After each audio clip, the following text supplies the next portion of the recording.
नमस्कार. सत्या रस्त्याने येत असतो. त्याच वेळेला त्याचं लक्ष पंकजवरती पडतं. पंकजला ऑफिसच्या वेळेला असं बाहेर बसलेलं बघून सत्याच्या मनात खूपच विचार येतात. तो खूपच विचार करत असतो. त्याच वेळेला तो स्वतःशीच म्हणतो, हा बबड्या तर इथे बाहेर बसलाय आणि आम्हाला सांगतो की मला ऑफिसला जायचं आहे म्हणून. नक्की हा बबड्या करतो तरी काय? नाही, या बबड्यावरती मला नीट लक्ष ठेवलंच पाहिजे. नक्की काय चालू आहे त्याचं ते बघितलंच पाहिजे. तो दिवसभर पंकजवरती लक्ष ठेवतो, पण पंकज ऑफिसमध्ये न जाता इकडे तिकडे टवाळ्याच करत असतो. ते बघून मात्र चांगलाच धक्का सत्याला बसलेला असतो. त्यावेळेला सत्या मोठ्याने बोलतो, आता तर या पंकजची वाट लावलीच. आता त्याची अशी काही अवस्था करेन ना की तो स्वतःसुद्धा त्या निरूपासमोर गडागडा सत्य ओकेल. इकडे आपल्याला असं पाहायला मिळतं की सत्या घरी आलेला असतो. पंकज देविकाला त्याच्या बेडरूममध्ये म्हणत असतो, देविका आज खूप काम होतं, लवकरात लवकर काहीतरी खायला घेऊन ये. तेव्हा देविका म्हणते, हो अरे आणते ना, आत्ता जाऊन आणते, तू अजिबात काळजी करू नकोस. तेव्हा मात्र पंकजला खूपच राग आलेला असतो. पंकज म्हणतो, प्लीज लवकरात लवकर जा. त्यावेळेला लगेच सत्या पंकजच्या बेडरूममध्ये येतो आणि पंकजला बोलतो, काय रे पंकज, काय चाललंय काय तुझं? तेव्हा लगेच पंकज बोलतो, तुला समजत नाही का, दुसऱ्यांच्या बेडरूममध्ये असं यायचं नसतं म्हणून, असा डिरेक्टली कसा काय आलास? तेव्हा लगेच सत्या बोलतो, अच्छा आता तू शिकवणार का मला मी कसं यायचं आणि कसं नाही ते. एक गोष्ट लक्षात ठेवायची पंकज, माझ्याशी शहाणपणा करायचा नाही. कोण समजतोस कोण तू स्वतःला, तुझी लायकी तरी बघ जरा.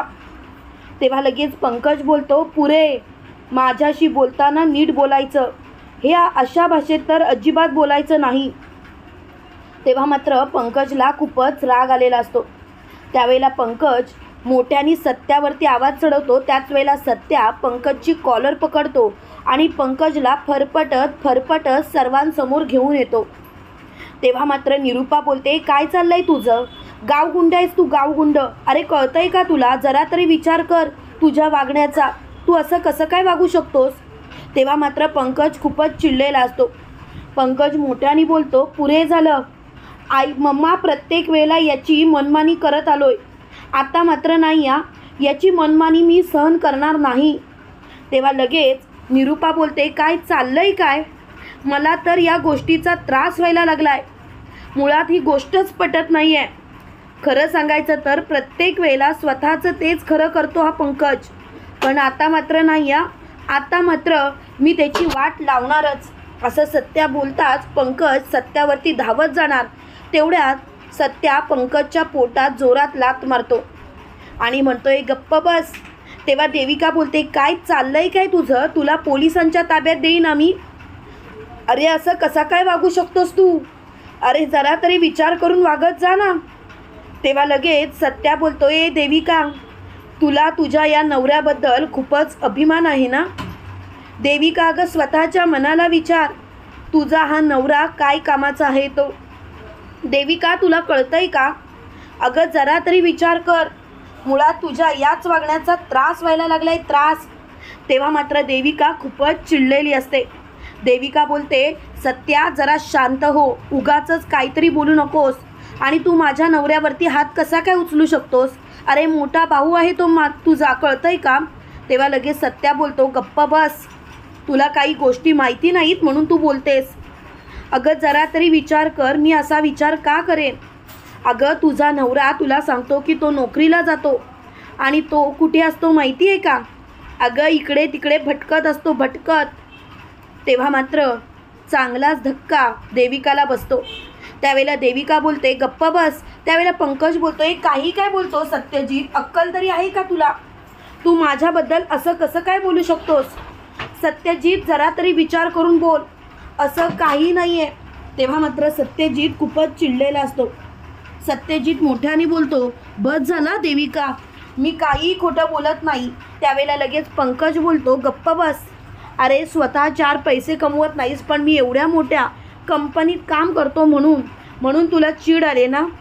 तेव्हा लगेच सत्यजित बोलतो, अरे मला चिडायचा प्रश्नच काय? तेव्हा लगेच देविका बोलते, पुरे हा विषय इथल्या इथे बंद झालाच पाहिजे आणि मला आता या विषयावर वाद घालायचा नाही. प्लीज हा विषय इथल्या इथे थांबवा. तेव्हा मात्र सत्या खूपच चिडलेला असतो. त्याच वेळेला सत्या मोठ्याने बोलतो, विषय थांबवायची गरजच नाही. मी खोटं बोलत नाही म्हणजे नाही. जे खरं आहे तेच तुम्हाला मी सांगितलं आहे आणि तुमचा जर का या गोष्टीवरती विश्वास बसत नसेल ना तर जरा तरी विचार करा. तेव्हा मात्र सत्या खूपच चिडलेला असतो. त्याच वेळेला लगेच मीरा मोठ्याने बोलते, देविका नको त्या माणसावरती विश्वास ठेवू नकोस आणि माझा नवरा कधीच खोटं बोलत नाही देविका. एक गोष्ट लक्षात ठेवायची देविका, कितीही काही झालं तरी माझा नवरा जे खरं आहे तेच बोलतोय. तुला कळत नाही आहे देविका काही गोष्टी. प्लीज त्या गोष्टींवरती विश्वास ठेव.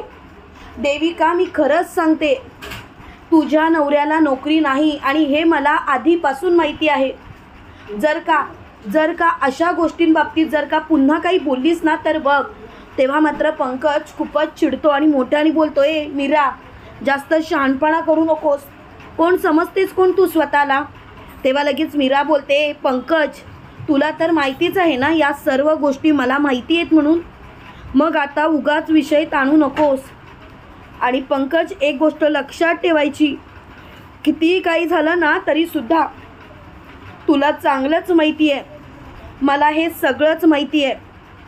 त्यामुळे माझ्याशी खोटं बोलायचं नाही आणि माझ्याशी जर का खोटं बोलण्याचा प्रयत्न जरी केलात ना तरीसुद्धा मी काय करेन ह्याचा तुला चांगलाच अंदाज आहे. तेव्हा मात्र पंकज हादरतो आणि बोलतो, बस झालं, मला तर आता या विषयावर वाद घालायचा नाही आहे. हा विषय इथल्या इथे थांबला तर बरं होईल आणि प्लीज हा विषय इथल्या इथे थांबलाच पाहिजे. तेव्हा मात्र तो खूपच चिडलेला असतो. त्याला खूपच राग आलेला असतो. तो मोठ्याने बोलतो, आता सर्व काही संपलं, आता काय करावं तेच मला कळत नाही. पण एक गोष्ट मात्र नक्की, कितीही काही झालं तरीसुद्धा मी शांत बसणार नाही आहे. तेव्हा लगेच देविका बोलते, मीरा तुझ्याकडे काय पुरावा आहे. तेव्हा लगेच मीरा बोलते, तुला आठवते का देविका, तुझं सत्य बाबांसमोर आणण्यासाठी पंकजला मीच बोलायला भाग पाडलं होतं. तेव्हा पंकजला नोकरी नाही हे सत्य मला कळालं होतं आणि त्याच गोष्टीचा मी फायदा करून घेतला आणि तुला अडकवलं होतं. देविका तेव्हापासून मला हे सत्य माहिती आहे. आता जर का तुला काही बोलायचं असेल तर बोल, पण एक गोष्ट लक्षात ठेव देविका, मी खोटं बोलत नाही आहे. तेव्हा मात्र देविका चांगलीच हादरते. देविका पंकजकडे बघत असते पण पंकज मात्र देविकाला बोलतो, बेबी तुझा माझ्यावरती विश्वास नाही का. तेव्हा लगेच देविका बोलते, गप्प बस पंकज, उगाच गोष्टी ताणू नकोस. तुम्हाला काय वाटतं मित्रांनो, आता तर देविकासमोर पंकजचं खरं सत्य उघड झालंय. आता तरी देविकाला पंकजचा खरा चेहरा समजेल का. कमेंट करून नक्की कळवा आणि असेच मालिकेंचे नवनवीन अपडेट पाहण्यासाठी व्हिडिओला लाईक आणि चॅनलला सबस्क्राईब करायला विसरू नका.